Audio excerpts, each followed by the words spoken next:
Hello, everyone, and welcome to another Tuesday evening here with us on our YouTube channel. As usual, we're going to carry on with our lessons. Today's topic is overcoming the burdening of the heart. We're just going to carry on with the same topic with selected excerpts, and we're going to carry on with excerpt number 3 for this topic. If you have any questions, you can shoot them through as usual, and we'll do our best to clarify what we're reading. And on top of that, if you're new to the YouTube channel, you can always go to Kabbalah.info and check out the authentic wisdom of Kabbalah from our information-loaded website. All right, so let's get smashing. So, overcoming the burdening of the heart is the topic, the third excerpt. That's where we are. What is half a shekel in the work number 2? Through the hardening of the heart, the lack appears sufficiently, and the Creator knows when the measure is sufficient, when the Kli is completed. Therefore, sometimes a person escapes the campaign when he sees that he has already prayed a lot in his opinion, but the Creator does not notice him. Therefore, he says that the Creator does not want to answer him, and therefore he runs. And yet a person must always overcome. Okay, let's read a second time. Through the hardening of the heart, the lack appears sufficiently, and the Creator knows when the measure is sufficient, when the Kli is completed. So basically, we're getting a lot of descents when we study the wisdom of Kabbalah. So there are always ascents and descents on the path.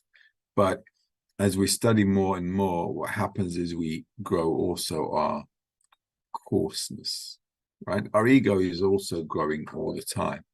So with time, as we study more and more, we begin to understand that we're also accompanied by this heaviness. Therefore, sometimes a person escapes the campaign when he sees that he's already prayed a lot in his opinion, but the Creator does not notice him. Now, this is classic, and we get a lot of students who say, well, we're praying a lot, we're always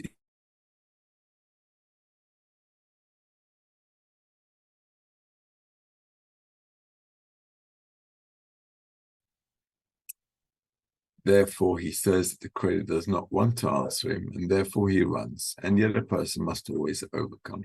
So no matter what happens, whether the Creator gives us a reply or not, what we have to do is we have to just keep pushing forward and overcome the situation. The reason he says that is because what I think to be sufficient may not be sufficient according to the Creator. Also, when we're doing things when we're kids, right? So sometimes we do something and we'll get a payback as soon as possible, but it doesn't really work out that way. So when we're studying the wisdom of Kabbalah and we want to attain something called spirituality, called the attribute of bestowal and love of others, we have to understand that this change in character, or this change in nature, basically, is a fundamental change. It's not going to happen overnight because it's completely opposite our current nature. So whatever happens, we just have to understand that, there's a time for everything, and that time isn't necessarily when I think is the time. Excerpt number 4. This is from article number 13. Come on to Pharaoh 2. Why has the Creator hardened man's heart, and he cannot win the war against the inclination by himself? The answer is, so man will cry out to the Creator, and by that will have the Kli. Why has the Creator hardened man's heart, and he cannot win the war against the inclination by himself? The answer is, so man will cry out to the Creator, and by that will have the Kli. So first of all, we have to understand that whatever we want to change inside of us needs to come clear as we study. And then we have to understand that whatever I'm changing is a change, or whatever I want to change is a change in my nature. And a bit of a problem with that is I can't change my own nature. Only the creator can. So the whole concept here is, in order to build this connection with the creator, I have to understand the situation I'm in. So on the one hand, I want to change because as I study more and more, I see the bad side of me. I see the evil in me. It's called the recognition of evil. And on top of that, once I start to recognize my evil nature, I begin to want to change. And then this wanting to change needs to happen because, on the one hand, how's that going to happen? On the one hand, I want to change because I see my evil side. On the other hand, I realize I cannot change myself. So there's a dilemma here. But this dilemma is really good because according to this dilemma, you can have a connection with the creator. Same thing with our children, right? When they want to get something, when they want something from us, they're always whinging and screaming and crying and so on. Why? They understand they can't get it by their own strength, so they need us. And if it's something they want, they just cry about it all the time so we can give it to them. That way, actually, we're building some kind of a relationship with the kids, aren't we?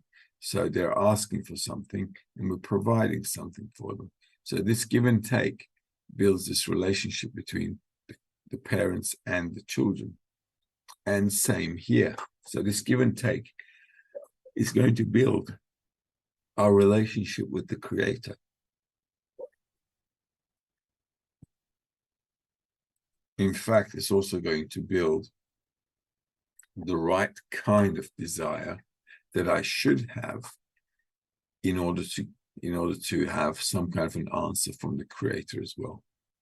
Okay, so this hardening of the heart doesn't just bring me to a demand or a desire, but it makes me sharper in terms of what I need to change. All right, you guys stop me if there are any questions around. Okay, so there is. Yeah. All right, I'm not good with sign language, so you guys are going to have to tell me, write it down. Okay. Can you please read what I wrote you? Okay. Oh, we were. Okay, right. So we would. Okay, never mind. So we were supposed to start at 6, but we started at 3. Doesn't matter. That's fine. I'll go to 6 now.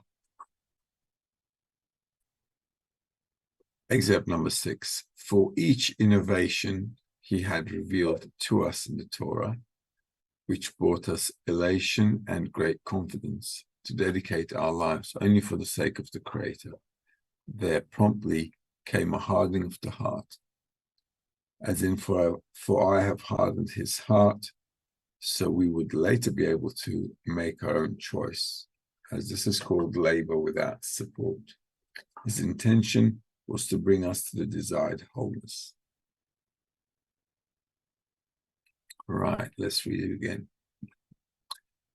For each innovation he had revealed to us in the Torah, which brought us elation and great confidence to dedicate our lives only for the sake of the Creator, there promptly came a hardening of the heart. All right, so up to here. Okay, in every step, when we advance in spirituality, in every step, everything is accompanied by this hardness he's talking about. So our ego is increasing all the time. So whenever I want some spiritual elevation, which is love and bestowal, what will happen is also an increase in my egoism, okay, which will make it a little bit more harder for me to actually practice love and bestowal. But the reason is this, as in, for I have hardened his heart, so we would later be able to make our own choice, as this is called labor without support. If I didn't have an opposite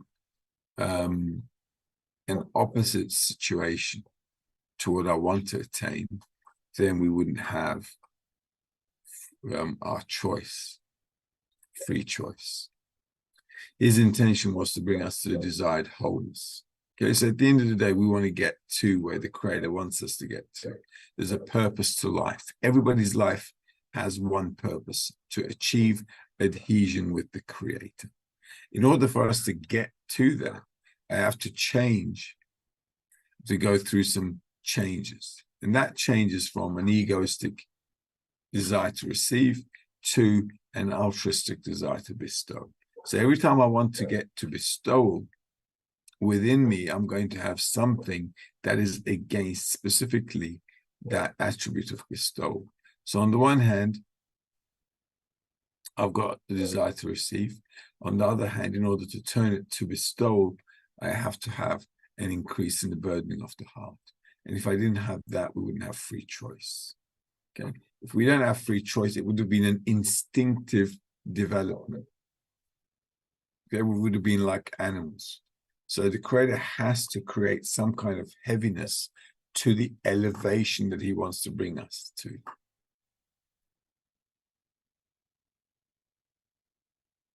Excerpt number 7. If the heart is broken, meaning the will to receive controls the heart, abundance cannot enter there, because everything that the will to receive receives will go to the klipot, the other side.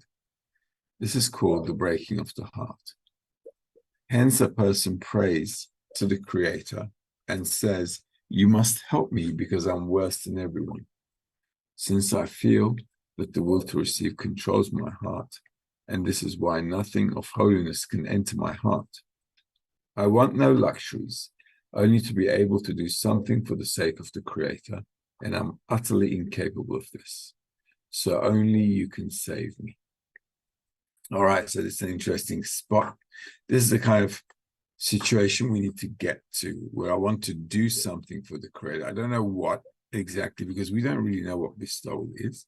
Okay, so, but we've come to a spot, a place in our work where we understand that I just want to get something done for the Creator. And we don't know what it is, how we're going to do it, and so on. And the whole idea is that we understand that we're fully controlled by our will to receive. So it really makes it impossible for us to bestow to the Creator. I can't do anything in bestowal. This is why it says you can't get any abundance from there. Why? Because if I take anything in my desire to receive, while I'm still in my egoistic nature, everything, all the light, will go to the klipot, the other side, the evil inclination. So this is called the breaking of the heart. So on the one hand, I really want to do an act of bestowal to the Creator. On the other hand, I really can't do anything. Okay, because my nature is still egoistic. Hence, a person prays to the Creator and says, "You must help me because I'm worse than everyone. Since I feel that the will to receive controls my heart, and this is why nothing of holiness can enter my heart." Okay, so this is a real sensation where a person needs help. But this is the kind of help we need to, this is the kind of demand for help we need to come to. And this can only happen when we've really exhausted all our avenues. Without this exhaustion, without really giving it everything, without really, squeezing that last drop of effort in the wisdom of Kabbalah, a person really doesn't get to that. So coming to this point takes a bit of time. It really takes a person a long time until he's just flat out, and that he's got no other choice except to create his help. He can't have any other, how can I say, there's nothing else that he can do, and there's only the Creator that can help him. But you can see he's only got one desire here. I want no luxuries, only to be able to do something for the sake of the Creator. So in his heart, there are no other desires. And this is the kind of state we need to get to, that inside of us, there really must not be another desire. Because if I have another desire, it means I'm not fully, heartedly, really wanting the Creator. Okay? Wholeheartedly means I only have one desire, and that's it. So that kind of level, that kind of sensation is really crucial if we want to get the help of the Creator.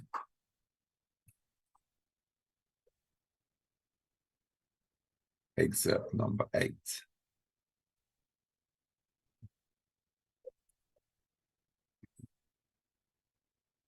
When we want to walk in the work, meaning with the aim of the heart, to intend that all his work will be for the sake of the Creator, then begins the order of the work.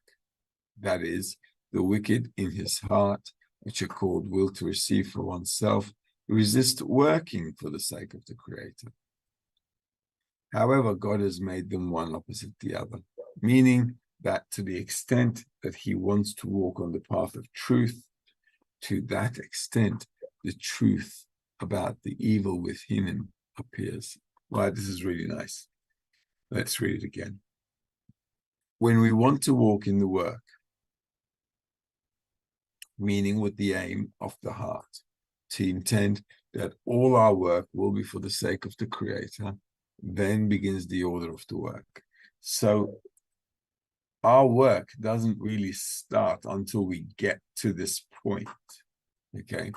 And so this could take a while on itself. Let's read that again. When we want to walk in the work, meaning with the aim of the heart, to intend that all his work will be for the sake of the Creator, then begins the order of the work. So until I come to a situation where I want my work to be for the sake of the Creator, Calvus is saying, well, there's really not much work you're doing, okay? Because all the hard stuff start after that. Why?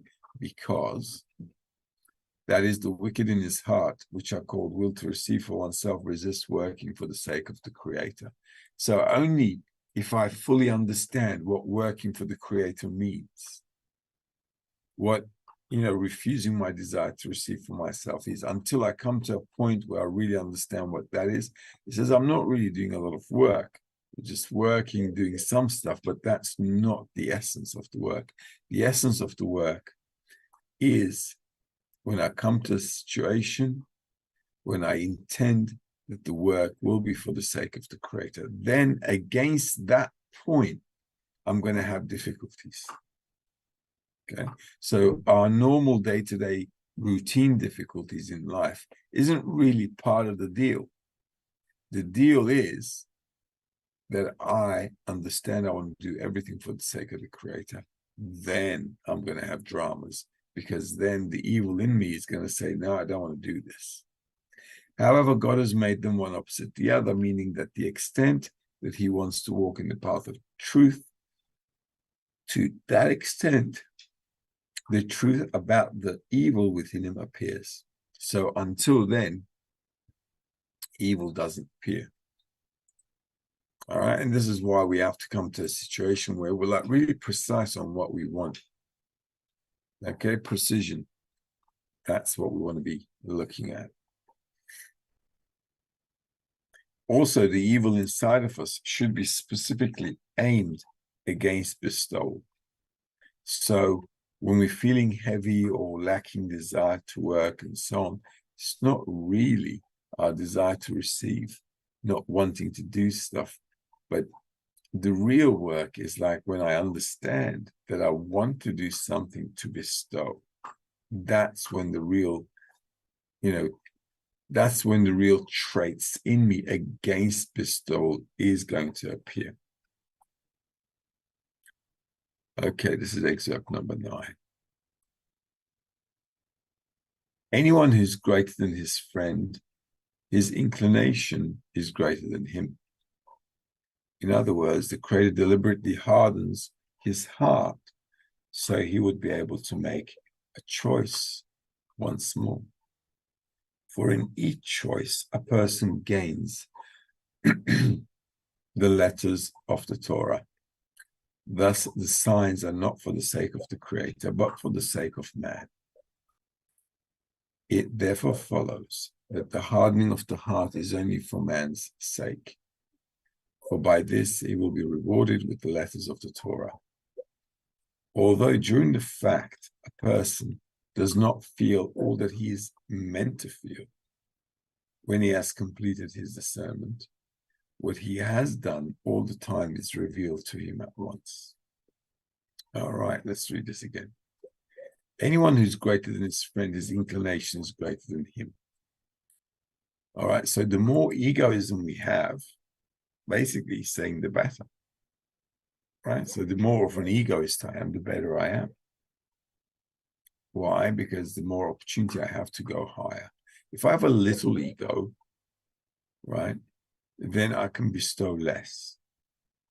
If I have a big ego, I have to overcome more, so I can bestow more. This is why we're supposed to be the most egoists, right? Why? Because, well, everybody's after the corporeal desires, right? Like money, fame, or whatever. Well, we're after the creator. So what we want is like on top of everything. So having a small ego means I can't do much for the creator. What does it mean to do something for the creator? It means I want to receive more. Why? Because the creator is the will to bestow. So if the creator is the will to bestow, how am I going to bring contentment to the creator? By receiving more of what he has to give, but in order to bestow. Okay, does that make sense? In other words, the creator deliberately hardens his heart so he would be able to make a choice once more, for in each choice a person gains the letter of the Torah. Letters are vessels. Okay, so the more I'm advancing through hardship, right, the more I can bestow to the creator. I can have a choice. Thus, the signs are not for the sake of the creator, but for the sake of man. So everything that's happening here is really for the benefit of us, for the benefit of man. Okay, not for the benefit of the creator. We want to benefit the creator, but all the process we're going through is for our benefit. It therefore follows that the hardening of the heart is only for man's sake. Why? Because if I overcome my hardening, I can bestow. For by this he will be rewarded with the letters of the Torah. Although during the fact a person does not feel that he is meant to feel, when he has completed his discernment, what he has done all the time is revealed to him at once. So once I overcome something, during an overcoming of a difficulty, I don't see anything. What's the situation then? It's a hard state. I have to push myself and overcome and go above it. While I'm in this process, I don't really see the benefit of it. I only see the benefit once the state is over. Okay. And this is a bit of a drama. Why? Because we get to see results after. So if I'm going through a difficult situation, more often than not, it's easier to give up on most things. I can give up the advancement. I can just give up, basically. All right. Why? Because I don't see what I'm going to get out of it. I can only see what I'm going to get out of something once it's done, once I'm over it. Okay. So because I'm always seeing the benefit after the hardship, it's a bit hard to keep going. Okay. Let's see, Irina, you got a question? Yeah. In a previous excerpt, I think it was 8. It doesn't matter. When you said evil aimed at bestowal, what did you mean? Like anytime you encounter evil inclination, what does it mean? Like you said, evil aimed at bestowal. Come again? Evil aimed at bestowal. Evil aimed at bestowal? Yeah. Okay. If I don't have evil, I don't have anything to turn into good. Okay. Okay. So in the wisdom of Kabbalah, what is evil? Evil is using my desires for myself. Because if I'm always using my desires for my self-contentment, I'm always going to be using it egoistically, and that's always going to harm somebody else. If all of us are using our desire to receive for ourselves, for our own benefit, it's going to be obvious that we're all harming each other to fulfill ourselves. This is why we have a problem in the world, right? Everybody wants to fulfill their own desires, but without taking into consideration the well-being of everybody else. Okay. So our And also, egoistic, yeah. Also, so you go above it, above your egoistic desire. It's the same thing. going above it Just is not, going above it is a different thing.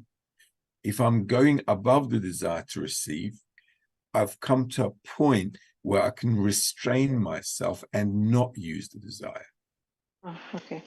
Okay, because I see it's doing me harm. All right, it's like smoking. You want to give up smoking, you all of a sudden see the state of your lungs, let's say on X-ray, okay, and it looks really bad. So you have a desire to smoke, you like it, you enjoy it, but you understand it's causing you harm, so you go above the desire. Although you want to smoke, you don't smoke. You are controlling the desire. That's what it means to go above it. If I'm within the desire, I'm just following the desire and doing whatever I want to do. So and when you aimed at evil at bestowal, it means you like converting your, like say, envy, right? That evil inclination, envy. You kind of change it into bestowal. That's correct. what you mean? Yeah, you can change any. So it's few tricks to do with evil inclination, right? Yeah. Either you restrict or you changing it to bestowal. Exactly. Exactly. Do we have anything more we can trick? Any other tools? The only other tool, the way to turn it into bestowal is like we read before. I have to come to a state where the creator shows me how to bestow with that desire. Okay. Oh. This is the whole trick, because I'm in a desire to receive egoistically. I can't change my own nature, right? I didn't create myself. Okay. So as I'm studying the wisdom of Kabbalah, I begin to discern inside of me all these bad desires, inclinations I have. Actually, the desire is not the bad thing. The intention to do things for my self-benefit, that's the bad thing. And that's what we need to change. All right. So having a desire, any desire, is not a bad thing, but fulfilling it, using it for my self-benefit without thinking of others, that's the bad thing, because by doing so, I cause harm to everybody else. Okay, does that make sense? Yes. So what I want to know is from the creator, because his attribute is bestowal. I want to know from the creator, I want to learn how to bestow with this desire. How should I use any desire that I have in me, whatever it is, okay, in order to bestow? Now, for that, this change needs to happen. So the change can only happen if I want to change. So the Kabbalists are saying you're going to come to want to change, because as you study more and more, you're going to grow heavy. Okay, you're going to, like, it's called the burdening of the heart. You're constantly seeing how your own nature is bringing bad things to you. Okay, and this causes like heaviness inside of us. But it's all desires that we encounter in our 10, right? Nothing like, you don't bring any outside desires into the 10, basically. Correct. It's all about only spiritual work. When you mingle with your friends and all of a sudden something comes up in your thought or actions, whatever. Exactly. That's why we work with that. Exactly. I Why? don't understand the whole concept. Like, we in this world, creator sent us into this world, and we working only in a group. Like, I have to separate these two worlds totally. It's hard to comprehend for me, like, why then we're here. Correct. What's going to happen to these desires, in this world?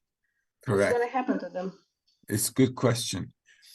The reason we're only working in the group is to bring spirituality on top of everything else. Okay, because we have a bunch of desires, right? We want to, I don't know, you want to go on a holiday, maybe you want to get rich, maybe you want to have, I don't know, you want to have things in life. Corporeal desires, right? We have corporeal desires as well. When we're working only in the group, what we're doing is this. We're raising the importance of our spiritual desire on top of all the corporeal stuff. Okay. By doing so, I'm showing the creator that this is the only thing I want. Okay. Remember when we read here somewhere, when we want to walk in the work, meaning with the aim of the heart to intend that all his work will be for the sake of the creator, for everything, for all my desires to be for the sake of the creator, I need to increase the importance of bestowal. Corporeal life is the importance of everything I want for me. So spirituality is increasing the desire to bestow. And this is why I'm always working in the group in that direction. So on the one hand, I'm inside corporeality during the day. On the other hand, I've got the 10, where I'm inside a spiritual environment, always working towards bestowal. Remember, I said a minute ago, when you want to go above the desire, right? So that the desire doesn't control you, but you control the desire. You can only control your desires if something else is more important than the desire. Okay, so for example, I've got two desires, let's say, right? Let's say I've got two desires. One, let's say I want a new job, and the other one is I want to go on holiday. Okay, so I have to think for myself, well, which one is more important? Okay, so I work on what's more important because I understand that I'm not going to go on a holiday if I don't have money. Okay, so I understand I have to have a job, work, get money, and then go on holiday. Right? So in corporeality, I'm always making a calculation about what's more important. And according to the importance, I'm going after the desires that I have. So now in spirituality, when we're in a spiritual environment, on the one hand, I've got my corporeal life where I want corporeal stuff. On the other hand, I've got my spiritual environment. And on my spiritual side, I'm trying to increase the importance of spirituality. If I increase the importance of spirituality, make this more and more important, then I bring this on top of the other desires. Now, I'm not chasing after my corporeal desires like I used to before mindlessly. But I've got spirituality on top of everything. And then I can fulfill my corporeal stuff according to the need that I have. Does that make sense? It makes sense, but when those desires going to be corrective, like some of those desires a little bit, off. Yeah, absolutely. So of course we're going to have So desires. when they're going to get corrected, it's like if we only work in the 10. Yeah. It's like in Marsikun. Yeah, well, we're going to, no, because before we get to Gimartikun, you can, if spirituality is more important than my corporeal things, okay, I still use corporeality, but I use it smartly. I think about what I need rather than what I want. Mm-hmm. Does that make sense? Yes. It's like being smart. It's like living within your means rather than living above your means. Does that make sense? Yeah, but let's say you like have some kind of luck and you don't really need all of that you have. What are you supposed to do? Like you limit yourself with necessity. What about the other stuff?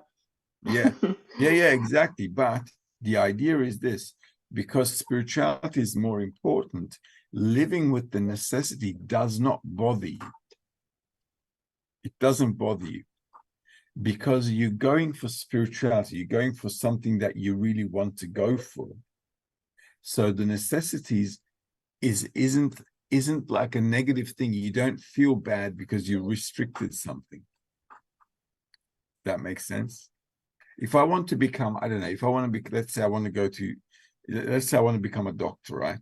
So for 6 years, I'm going to go to medical school. I understand it's difficult. But at the end of the day, it's important for me.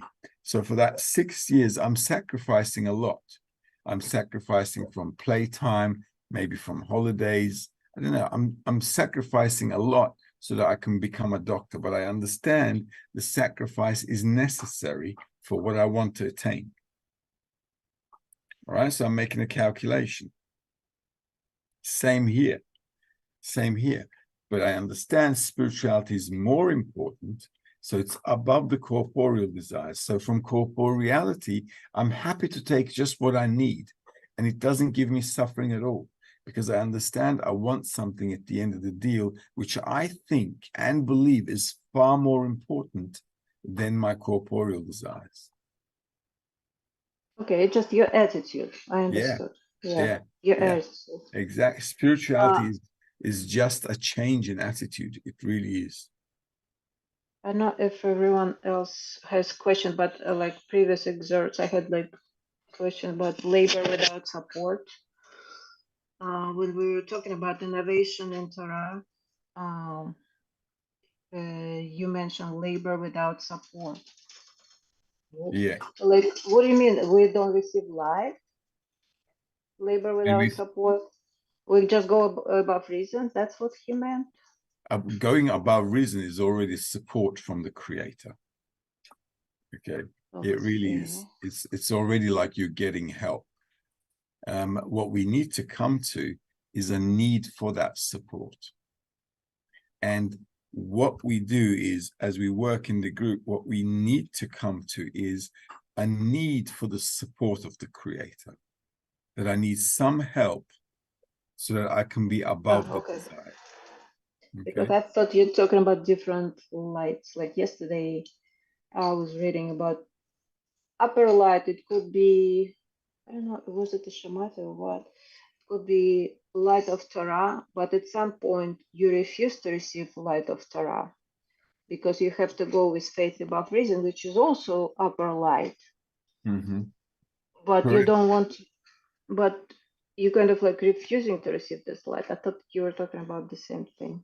Receiving of anything will give me light if it's like this. Light is pleasure, right? It's something I get inside the vessel. I can only receive it if I can bestow. Mm-hmm. And this is the reason why we have a dilemma in this world, because the desire and the pleasure, they cancel each other out. So no matter what I want in life, if I fulfill that desire, the fulfillment and the desire will cancel each other out. This is why I'm always left empty, chasing new things, going after something else, after something else, after something else all the time. Even if I get what I want, I feel empty simply because the desire and the fulfillment cancel each other out. So receiving the light is a state where I can bestow and get pleasure from bestowal. Now, if I can bestow correctly, I should always be in pleasure. We should never be depleted. So spirituality is an ongoing pleasure. Why? Because the act of bestowal, due to your love of others, has no end. Why doesn't it have an end? Well, because everybody is a desire to receive. Everybody wants something, right? So if I'm constantly bestowing into everybody's wants, then I'm in pleasure all the time. But you don't have to think about it, because then you're not bestowing already. So if you think about, oh look, I got this light, but it leaves anyway, right? And after that you have to go faith above reason. That's what I'm trying to figure out. Because light leaves, your desire is corrected, right? Light leaves, and then you have to go faith above reason, which is also, like you said, it's support, but different kind. It's upper light, but it's a force. It's the light that pulls you above the desire. It gives you the power to be above the desire. So it's like when you're getting a new desire, you have to work with faith above reason, and then light comes in. Exactly. That's what it is. So you go from receiving, and then we always have to work with above reason in every state, because Reason is me being inside my ego. Okay, so what I want to do is I want to put it aside. Okay, put my ego aside and then go above it. Putting it aside means I'm not using the desire. How can I not use the desire? Because I want something. Why should I just keep it aside and not use it? Well, I want to use it, but I want to use it properly. If I don't know how to use something properly, I don't want to touch it. So properly in spirituality means in order to bestow. So I'm not using the desire directly. I'm putting it aside. So first I'm going above it, above the desire to receive for myself. Does that make sense? That's called above reason. It's like the work on the 10. You want to do something for yourself. Like yesterday I encountered that. I want to do something for myself, but then I hear from a friend, she wants to do something else. And I'm like, oh, okay, I have to cancel my desire and go with her desire. Yeah, Is it not the a bad right way idea. to? Yeah, not a Is bad it? idea. You can try that.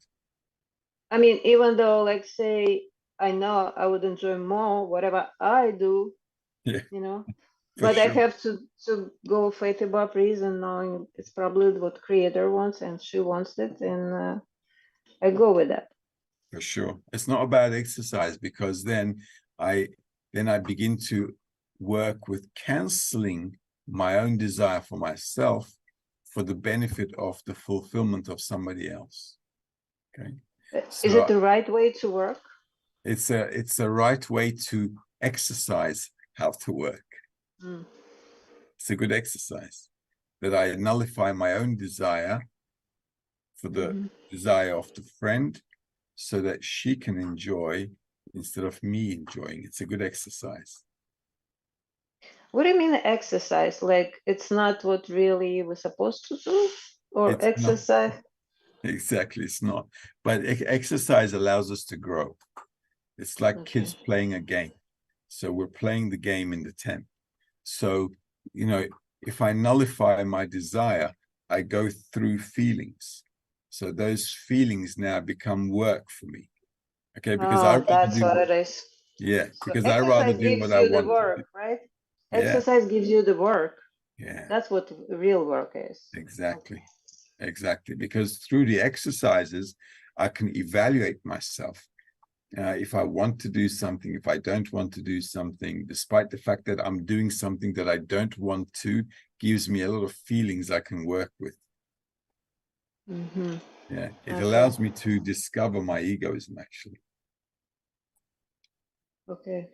So this way I am like trying to increase the efficiency. I just like all this exercise have to make sense to me, you know. Sometimes it doesn't. That's why I don't like you said, oh, you're encountering all these egoistic desires while you're doing this exercise. So that's the real work that Kabbalist talk about.